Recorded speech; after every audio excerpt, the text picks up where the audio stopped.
Welcome everyone to another episode of the Decided Heart Effect. We just had a seriously good time having a chat before recording. What a wonderful episode this is going to be. We invite you every week to take action and be inspired to live with a decided heart.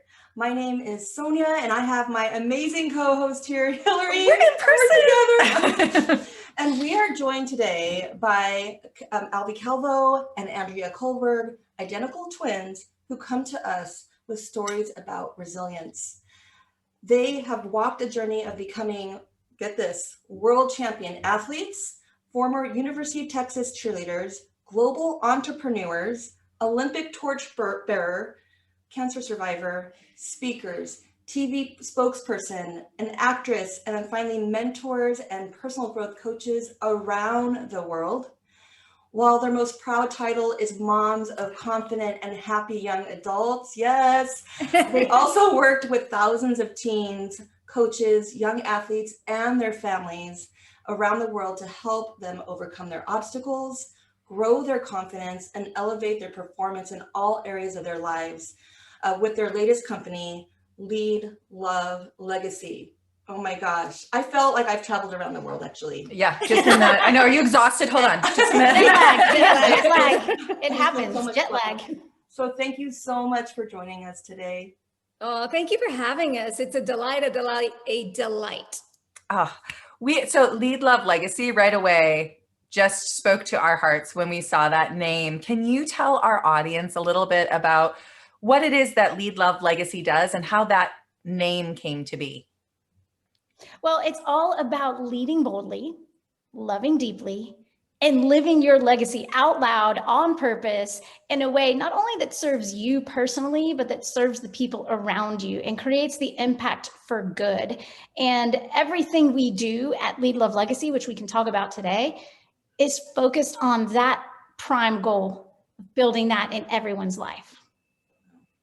And I really don't think, you can't, in my personal opinion, true leadership comes by leading with your heart, leading with love first. And so I just love the combination of words together because loving is not a soft skill, right? It's a necessary skill for the rest of it to unfold. How did you come to this point though in the first place? We talk about the decided heart effect, that moment that you make a choice in your life, a decision to have a larger impact. And for each of you, I don't know if you found it together, if you each had an individual moment. And of course, we have several throughout life, but we would love to have you tell our audience a little bit about maybe that moment or a moment in your life where things changed and you knew that a bigger impact was meant to happen. Well, I can have a conversation about it. And it was before I was able to make the conscious decision for what we would call the decided heart moment. And that is when Aly and I were born. We were born nearly 3 months premature. We weighed 2 pounds each. The doctors said, these babies are never going to live through the night. And they read our last rites and they waited for us to die. And obviously it's been a long night and we didn't die. But one of the complications that happened was a nurse took me out of the incubator when I was a day old and I turned blue. So she put me back in the incubator, turned up the oxygen so I could recover, meant to leave it for a few minutes and forgot about it for 18 days. And those 18 days created damage to the retina, the lining in the backside of your eyeball. It's called retinopathy of prematurity, and it's a severe visual impairment in my case. So quite limited 2400 vision in my left eye. My right eye for my whole life has been very, very little, maybe a little bit of light perception. And about 8 years ago, I lost that eye. It just was no longer sustainable. So now my right eye, this one here, is a prosthesis. So when you have a moment like that, you know from the earliest memory that you have a choice and you can walk around life being mad, or you can walk around life being grateful for what you have. You can walk around life being blind, or you can walk around life being visionary. And I had the people around me, and every day I choose to be visionary. That's a decision, that's a decided heart moment that happens over and over and over based on one moment. I'm so sorry, but I have to, like, every time every single time I have read that as we were prepping for you, or just hearing your voice do it, I have to just express that like my heart just like tightens, but with like the knowing of truth. And I can feel my eyes start to water, because that idea, you know, we've said it before, a victim or hero mentality, but I think being blind, literally, or being a visionary, I mean, these are choices. They're choices. And people so often think that they, you know, they're passive in their own lives. And it just resonates. So sorry, I just had to, for a second, like call that out and say, wow, that just resonates. Is so true. For sure. And then before we get to Andrea's story, I feel too that the people around you were so important in understanding your own story. So, you know, you didn't know consciously what your story really was, right? You were kind of living it like, oh, I guess I'm born this way. And, you know, the story is being told to you. And right. Well, a lot of us forget that. So a lot of us are so busy in our circumstances. We're so busy trying to survive that we forget how to live. And a lot of times it's literally because we forgot that we have the choice of what that looks like in our own lives. And then the decision to decide which stories to accept, and then which stories to say, that does not belong to me, right? Yes. You feel sorry for me. That's your story, not my story. Yes. Oh, I like that perspective. I like the way you phrase that, because that is accurate. Yeah. Wow. So Andrea, what about you? This is Aly. It's Aly's turn. Everybody does it. It's all good. We're twins. It's happened our entire life. It's okay. And I was just going to say, from the twin. From the twin. You totally understand. Well, my decided heart moment, and as you mentioned, I mean, for me, the biggest thing I will preface is that our decided heart moments are happening all the time. But I'll point out one in particular that was particularly life-changing for me. And it was because I had already been equipped from some of the skills that I had gleaned from watching Andrea grow up and growing up side by side with her. And that is when we were older, say middle school-ish, our parents got a divorce, and our father not only left and abandoned us, he went to a court of law and went out of his way to sign relinquishment for us and our 4 brothers. So there's 6 kids, and our dad completely rejected and abandoned us in that capacity. And of course, in your junior high years in particular, there are a lot of moments where we could have chosen, I'm the victim, I'm not lovable, even my own dad doesn't want me. What did I do to cause this? So there was all of this stuff, of course, happening throughout those years. And there's a lot of work that has to happen personally so that you can really understand the real meaning of that was about him and not about any of ourselves, his children. But there was one decided moment that happened many years later when we hadn't spoken in many, many years. I was about to graduate from college at the time.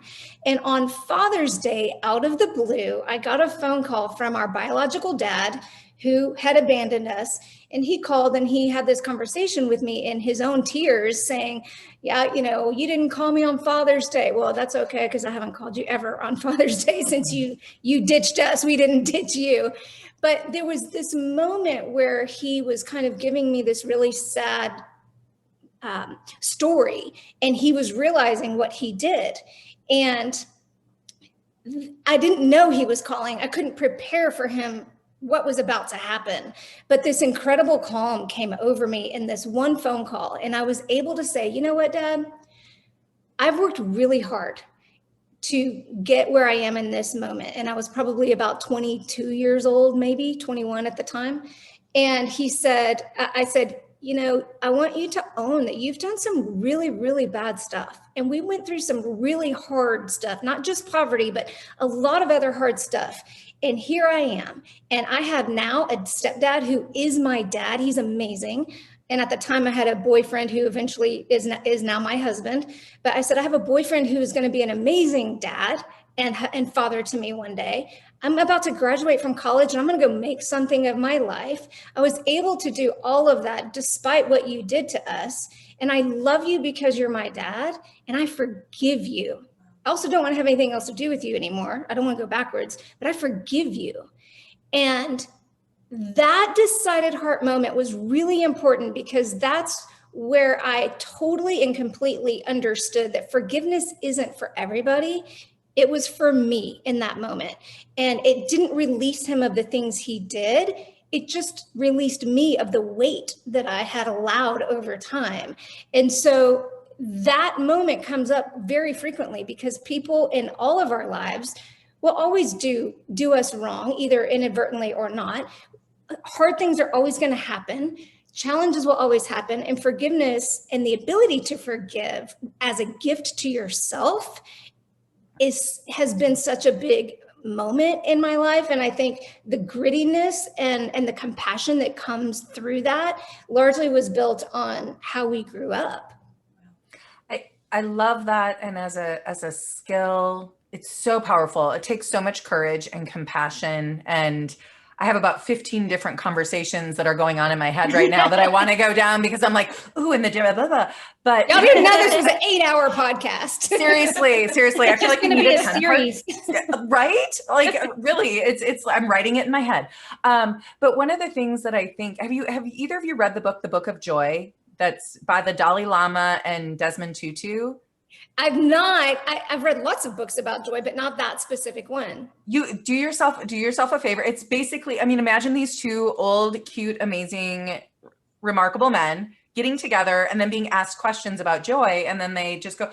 But they said something about forgiveness that just really strongly resonated with what you just said. It is the gift we give ourselves, and I believe it was the Dalai Lama who said we have 3 choices with forgiveness. We can forgive, and then it's done, and we move past. We can forgive, but there are things that have to happen for them to earn their way back into a trusted situation.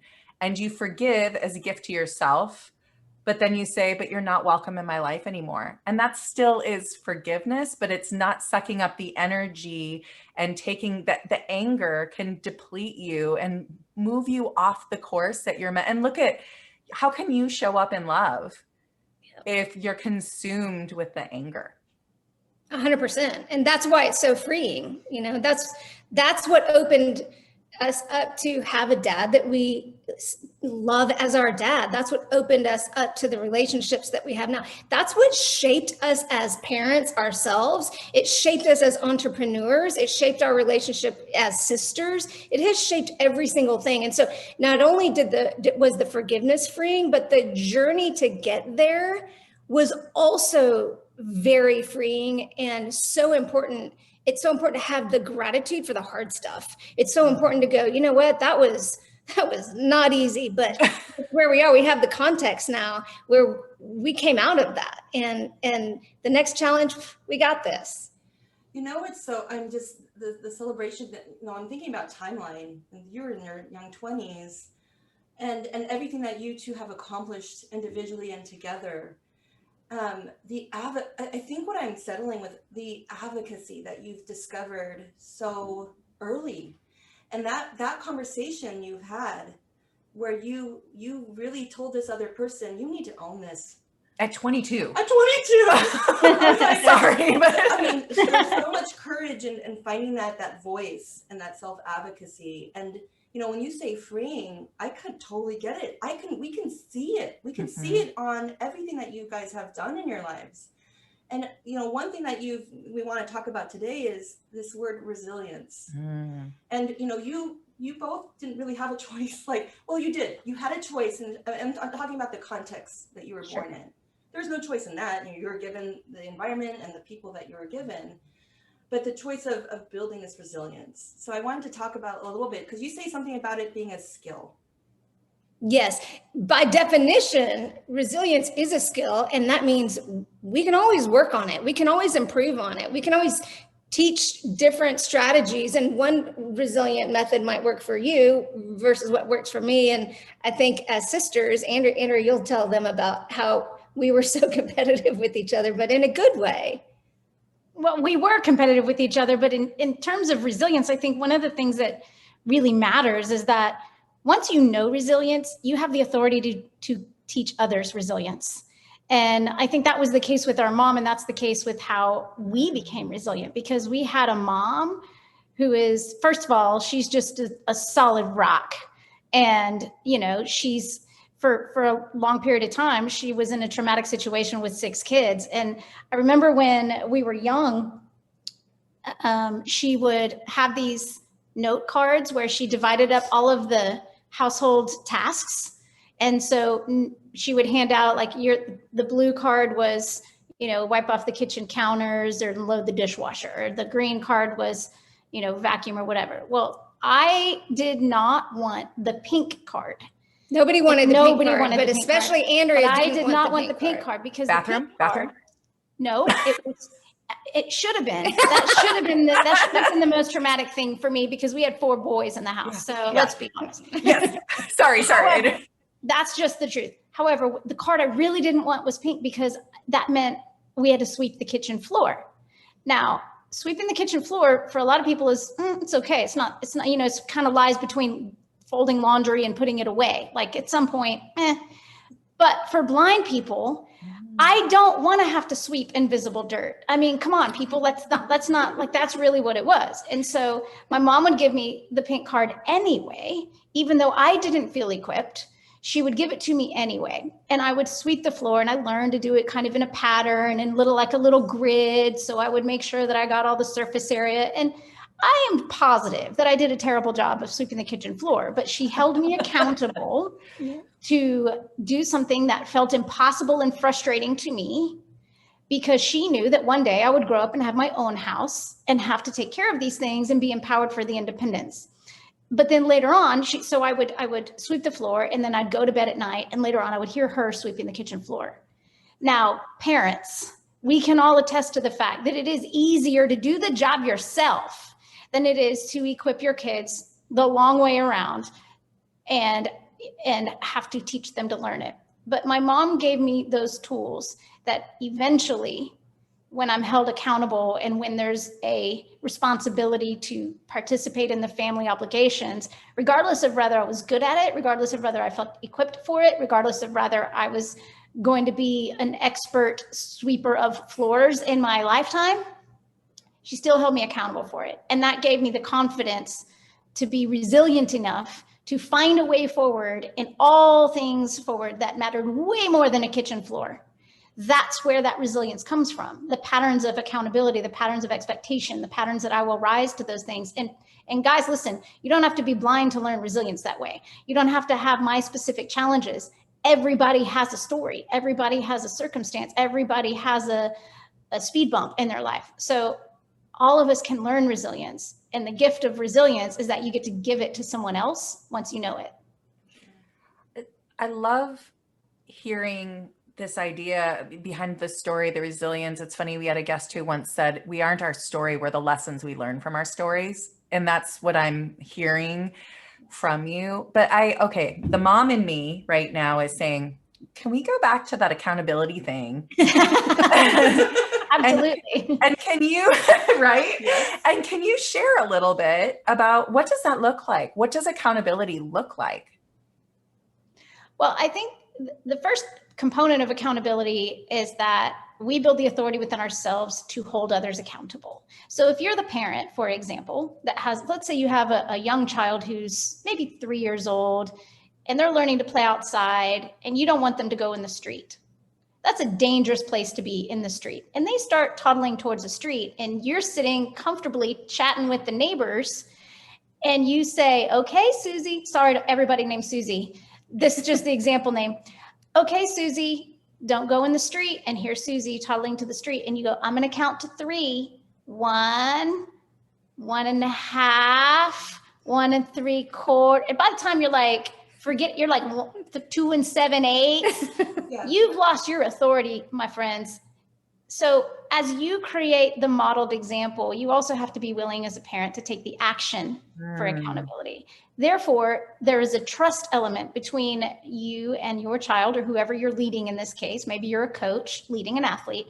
There's a trust element that not only is accountability expected, I'll have accountability for myself to get up out of my chair and physically teach my child, okay, we're really going to move. We're really going to divert this activity. I'm really going to keep you safe. There's really a reason for my actions. It's not just me controlling you. It's me keeping you safe because I love you and I care for you, and you need to learn that accountability. So by the time they get older, there's a routine of accountability. In this house or in this environment, accountability is not only an expectation, it's empowerment for the person who knows how to be accountable for themselves.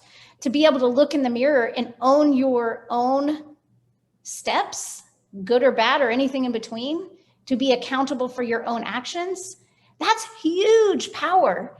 That changes every relationship you have. That changes your success in academics. It changes your success in friendships. It changes your success in marriage and your career. It's a total game changer, and accountability can start when they're very, very young. I think also too, accountability is difficult for a lot of parents because it also unequivocally involves a parent watching their kids suffer the consequence when they don't get it right. And that's hard for a parent to do, but it's also very important to happen. You know, it could be as basic as, oh, Mom, I forgot my lunch today. Stop driving that lunch to school. Like, let them figure it out. You know what? That's a good example. That's a good example because I know a lot of people that did that, but my kids knew because I can't see to drive. They knew that they shouldn't even bother to ask. So when the expectation, and it wasn't like, I mean, yeah, you can get a friend to bring it. No, they never would have even thought to ask because their circumstances in their life knew they didn't have that option. But if they did have that option, I can guarantee you they would have asked 2 or 3 or 4 times until I said no enough. So I think what's important is that once we know there's a boundary of accountability, and once we know that I better show up with my lunch or my homework, and the consequence of which is going to be that my mom is not going to bring it to me, whether it's on purpose or not, that's the situation. They survived, and they are college senior and sophomore guys, and they didn't have their lunch, I'm sure, a couple of times, and they forgot their homework a couple of times. And guess what? They were so accountable to that they lived to go to college. No, so my twin sister and I were raised by our single father. My parents got divorced when we were 7, and we were my sister and I had to be left alone. My father is from Germany. That's all I have to say. But he created these rituals. It was all anchored on accountability. And I think the word accountability now has this negative connotation like obedience. And that's not what it is. So he would say, girls, and we're like, yes, Papa, I have he's a maintenance mechanic. I have electrical tape on this time. And we look at the time. I'm going to give you 1 call. You're going to hear 2 rings. The second ring pick up. It was so mechanical. And this is like sweeping the floor kind of thing. Yeah. And what that accountability and the ritual and the routine is, because, we're going to move on to like this idea of uncertainty. Yes, it was so uncertain. I'm sure my dad was freaking out. How am I going to raise these twin girls? I have to work and I have to leave them alone. How do I make them feel safe? Trust me. Sure. But we moved from we should do this because to we are able to do this. Mm-hmm. We are capable of doing these things. And so when you practice that skill over and over and over again, which is resilience, you're not a shoulding person. You're not like, oh, I should, I could, I would. You're like, I am able, I'm capable, I'm taking action. Mm-hmm. And that to me is like the ultimate reward, right? Of that resilience and the accountability. For sure. It's trusting yourself, right? Yeah. It's trusting yourself. And it's funny because as you develop that, and I have to say, I think my resilience came later in life. But it's interesting. Somebody now will ask me, well, are you scared about that new thing? And I'm like, no, I've got it. It might not work out the first time, but I trust now that I'll figure it out. Yes. And the research shows that if you're willing to go towards that new thing, if you're willing to embrace that new thing, that's where success lies. The most successful people in the world, the greatest world leaders, and the happiest people in the world throughout the studies show that they can do what you just talked about. They will see a new opportunity, embark on a new opportunity that's scary, and puts you in a vulnerable position, and they will run to that with absolute confidence that there's opportunity there, instead of, oh my goodness, what might happen? How could it go wrong? What if I fail? What might other people think? And there's so much beauty in that. And Sonia, I know you talked just a moment ago about how uncertainty plays into resiliency. And that's one of the things that I'll share with you, is that especially right now, especially when we're going through a pandemic where everybody kept saying, this is unprecedented. And there were a lot of things unprecedented about a pandemic, of course, but the uncertainty part of it, I don't know what's next part of it, none of that is new. We've never had a crystal ball. But here's the difference for the people in our generation versus the younger generation that we are responsible for building up in a better place than we were brought up in. This is something that I think is really important for them to understand. You and I and the four of us have a context. We've been through hard stuff. We've gotten through hard stuff. The context is, yes, we can do that. We've been there, and look how much stronger we got. Yay, us. Mm-hmm. But the younger generation doesn't have the same experience or context necessarily. I mean, we all have a different experience, but to be able to embrace that with compassion, but the accountability that we just talked about, and teaching them and empowering them how to use that personal responsibility, how to bring in some work ethic, how to bring in the empathy. Those are the 3 pillars that we teach in. How to bring in those components to build your resilience. That is the most empowering thing. So yes, you can get through this hard stuff. You can get through school being shut down. You can get through missing your friends. You can get through even crisis moments, because you as the parent have a context to be able to teach and model that specific skill. The unprecedentedness and the uncertaintiness isn't new, and that's a good thing.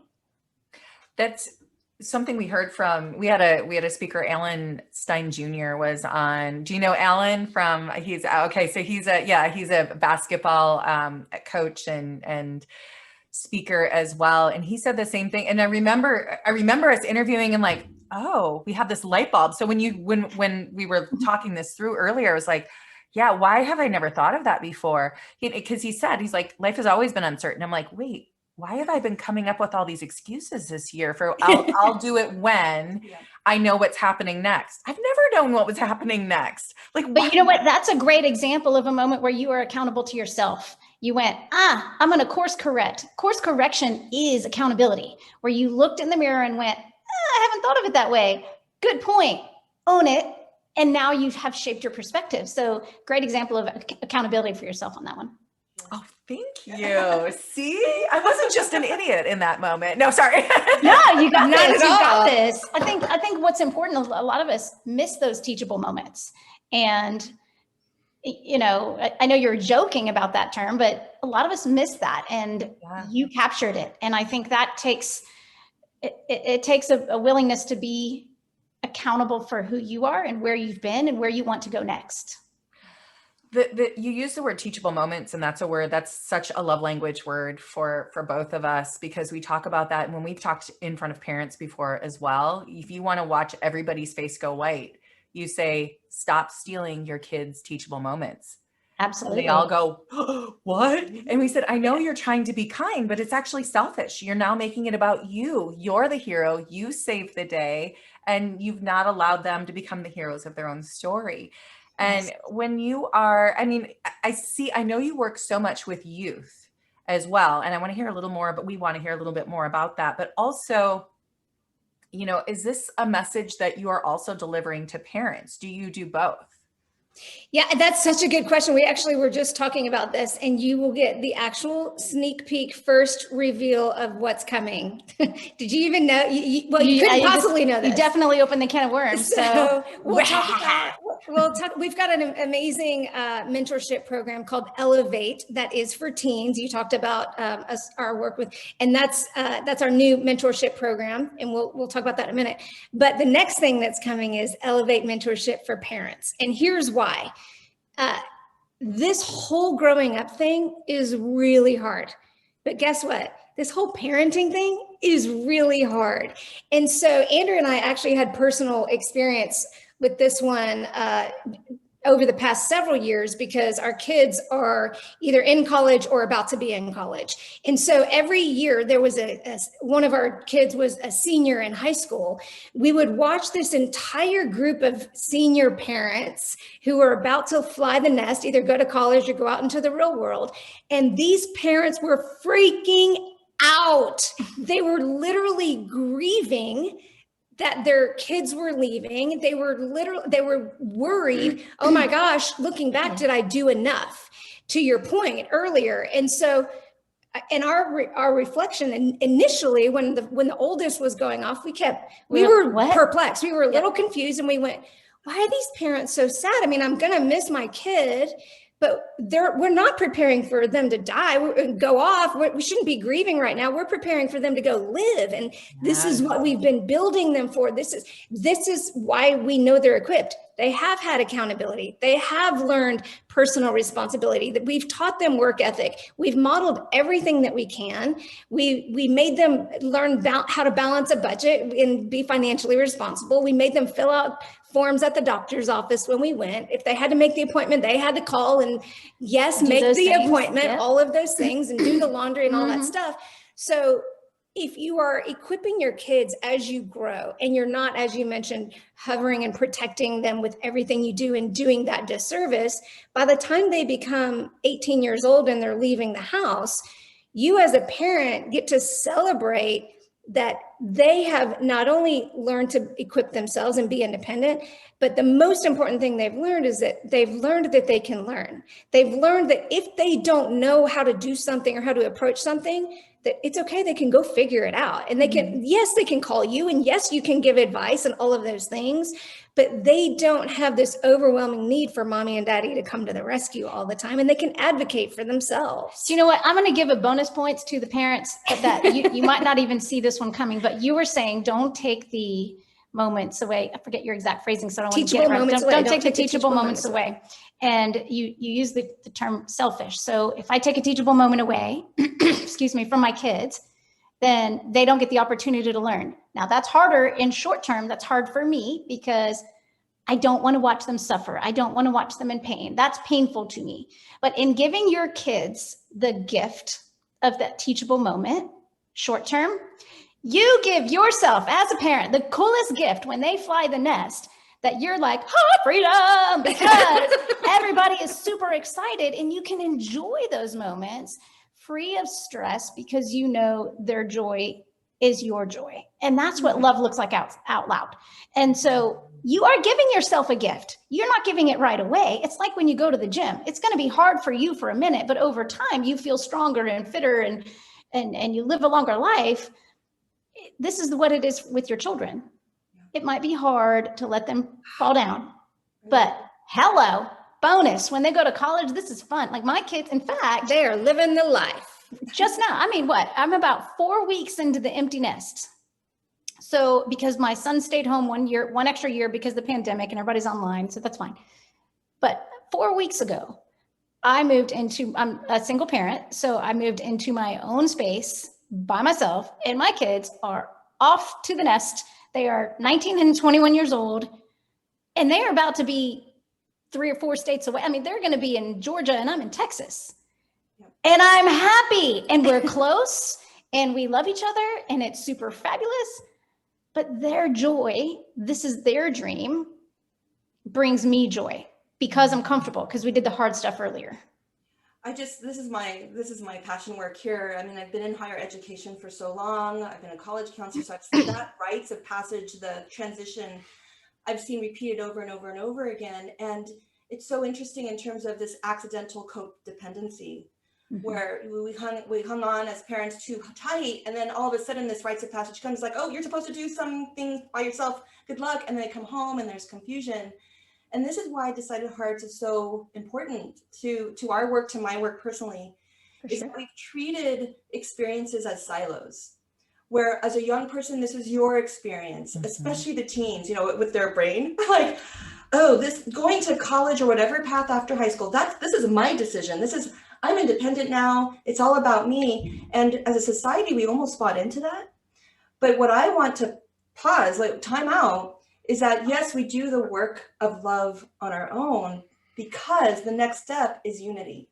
Because that sense of belonging, how we connect with the people who've raised us, in our new environment, we'll call it college, how we're going to build that sense of community, you know, that of people we don't know, that is human. That's the human nature. So we don't live as silos for the rest of our lives. Nope. And the parent work to me is absolutely important. I always tell the teen, oh, you cannot go through this process of planning after high school without your village, without your family members. And the joy is that how do we being parents, lifelong mentors, where we're enjoying them, they're coming back to us when they need, because of that trust, and there's no codependency. Like, I think as parents, that's probably what we dream of, right? Rather than, oh my gosh, will my kid go to college? It's so minor. It's so minor. So I'm celebrating that you have the teen program, Elevate, and then the new one we just found out. I know. For parents. So I know. thank you. Yes, but we do. I want to hear about. I agree, 100% agree, and we need to have you back and talk about that when it's fully unveiled, because I'm so excited. But tell us about the teen program. Elevate is it's Elevate with the number 8 at the end, and that's because every 8 weeks we sit down with you one-on-one, or I should say 2-on-1. You get a 2-for-1 special. Right? Andrea and I meet with the teen participating every 8 weeks. And that is so we can literally measure, look where you were struggling, look where you were dreaming, and everything in between, and look how far you've come. And so there are measurable moments every 8 weeks. So we'll meet with the teen one-on-one right out of the gates. It's the very first thing that we do to establish a baseline. And then we go through every week we meet with the group with like-minded peers, and we work with behavioral science-based and experience-based, really, curriculum. We work in 3 pillars. We work specifically, as I mentioned earlier, in work ethic, empathy, and personal responsibility. Now, there's a lot of things that go in those 3 pillars. We talk about confidence and resilience and advocating for yourself. We talk about just basic life skills, but we also are really big on making the Elevate program very personal. So we have individual office hours where you might pop in and say, it's a Tuesday at 2:00 and you had the camera on. And so I wanted to pop in and tell you, I had trouble with my friend group yesterday. How can we talk about what we did on the Zoom session last week and apply that strategy and what we learned to my everyday right now? I'm struggling with my parents. And this is really important that I want to bring this up, because a lot of our parents will ask us, well, if you're mentoring my teen and they bring up me or the argument we had, are you going to take sides? Are you going to tell them that I'm right? And so let me just be really, really clear on that. Number one, we don't pick sides, but we will advocate for your relationship, not for what's right. We're going to advocate for them to be able to navigate with you in a way that elevates your relationship and brings you closer together, if that happens to be what they're bringing to the table. And a lot of times you guys have great relationships and you have a really good team who can be a great high performing team and just is stuck for a couple of reasons. But all of the conversations we have in the Elevate program come from a place where, man, this is what I wish I would have known when I was 14 to 19 years old, which is the age group that we're working with. And so it's highly, highly personal, especially because we combine individual sessions with group sessions, and it allows a really safe space for kids to navigate through and equip themselves for what's next. Well, and the psychological safety component of that is really important to us. So we also, not only will we not be having conversations, hey, mom and dad, this is what your kid said today. What we will do is keep the parents involved to a level in a specific parent portal. So the parents can log in and see, hey, this week we're talking about resilience, or this week we're talking about personal accountability. And here's some things that you can do to help your child understand it. But we're not going to be sharing all of the information. We're going to be, as Aly said, advocating for the relationship between the two. And it's incredibly powerful when your voice matters so much and everyone in the group is part of that Elevate family can lift you up, because that also is a teachable skill. How do you lift someone up, and how do you accept that and receive that and then take action on it? So some really critical components that are there. Yep. I want to honor both of you so much for, again, not only having Decided Hearts individually, having Decided Hearts together, joining that together, but then also the DH effect, the fact that you're impacting so many people around you, not just your families, but the students that you work with, the teens that you work with, the parents that you work with, and beyond. Thank you so much. And I feel like we have only scratched the surface of, there's so much more there. So how can our listeners get a hold of you, check you out, learn more, follow you? You can. I'm going to make it super easy for you. You can go to leadlovelegacy.com. All of our social feeds and social components are on the top right of that page. And you can also see the Elevate program and all of the other courses that we offer directly from that homepage. Now, but I will say this, while we're launching Elevate, we have a special going on that's a $7 14-day trial. After that, it's a monthly fee. You can pop in when you want. You can pop out if you want, no problem. But what I love about the 7-day trial is the very first thing we do is have that one-on-one session with you. And so that gives you a really, really good idea while space lasts. I want to say that because we're launching, but all of that is on the website and you'll be able to see it. Once again, it's leadlovelegacy.com. I know. Thank you so much. Thank you for joining us. And thank you. Absolutely welcome. And thank you for your mission as well, because we resonate certainly with the impact that you guys are making as well. Thank you. Thank you. Well, this is just the beginning. This is the beginning of the conversation. We will be definitely in touch and advocating for the work that you do as well. And thank you to our audience for joining us this week and every week for the DH Effect. We hope that you found something to inspire you so that you can take action in your own life. Don't forget to subscribe to our YouTube channel and Apple Podcasts or Spotify or anywhere you listen to your podcasts. Connect with us on Facebook and Instagram, and make sure that you go ahead and get a hold of these beautiful, phenomenal women at Lead Love Legacy. Get a hold of either of us personally as well for counseling or coaching. And until next time, may you find the courage to have a decided heart.